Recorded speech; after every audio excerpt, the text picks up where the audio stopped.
আসসালামু আলাইকুম, মোশতাক বলছি সমুদ্র পাড় থেকে।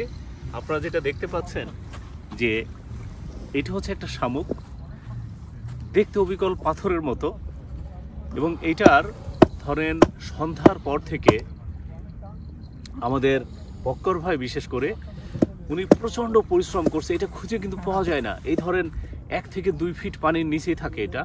জোয়ার যখন ভাটা হয় তখন এটা খুঁজে পাবেন, এবং এইটা হাতুড়ি ছাড়া ভাঙার কোনো অপশন নেই, মানে কোনোভাবেই না।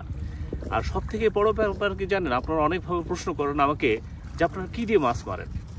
আমরা এখানে যখনই আসি এই চর টাইপের জায়গায়, পাথর যে অঞ্চলে আসে, তখন আমরা এগুলো খুঁটে এইটা ভেঙে হাতুড়ি দিয়ে, আমার পিছনে দেখতে পাচ্ছেন যে এখানে উনি ভাঙছে, এটা ভেঙে এটা দিয়ে আমরা সাধারণত মাছ মারি। এবং এইটা সি ব্রিম এবং বাকি যে মাছগুলো আছে এগুলো কিন্তু প্রচুর খায় এটা। মানে এটা যদি পায় তাহলে অন্য কিছুই আর খাবে না, চিংড়ি মাছও খাবে না, স্কুইড এগুলো কিছুই খাবে না।